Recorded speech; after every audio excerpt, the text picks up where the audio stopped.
Quatrième séance de hausse consécutive dans le vert pour la Bourse de Paris qui s'adjuge 0,92% et clôture à 5 332 points. Sur le front des valeurs, Hermès se hisse en tête du CAC 40, soutenu par un bond de 17% de son bénéfice net au premier semestre à 708 millions d'euros et par une nouvelle progression de sa marge opérationnelle qui a atteint un record à 34,5% alors que les opérateurs s'inquiétaient de l'évolution de la demande chinoise à cause du conflit commercial avec les États-Unis. Axel Dumas, le gérant du groupe, a confirmé ne percevoir à ce jour aucun changement dans la demande en Chine. Dans son sillage, LVMH gagne 2,39% à 290,75 € et Kering 3,43% à 455,30 €. Les valeurs parapétrolières progressaient également dans le sillage de la hausse des cours du baril qui flirte désormais avec le seuil des 80 $. Les stocks commerciaux de brut ont en effet reculé de 5,3 millions de barils.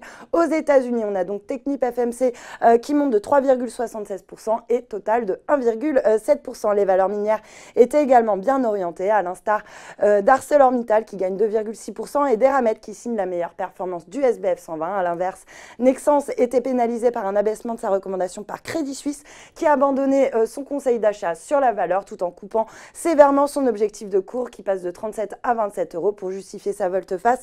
Le broker explique qu'il estime que les marges semestrielles ont déçu au point de menacer encore plus les guidance pour 2018. Carrefour profite d'une note d'analyse positive d'Odo qui relève donc son opinion sur le dossier de neutre à achat et son objectif de cours de 15 à 20 €. Le bureau d'études met en avant le fait que le titre affiche des décotes de 7% face à ses pairs européens pour 2019 et de 19% pour 2020. Selon le broker, les cours actuels leur paraissent un bon point d'entrée pour jouer la recovery à moyen terme du groupe. Et puis lanterne rouge du CAC, c'est ST Microelectronics qui recule de 3,84% à 15,26 €, toujours plombé par les analyses de Goldman Sachs qui estiment que les problèmes d'approvisionnement et de prix qui affectent les fabricants de puces pourraient se détériorer d'ici à 2019.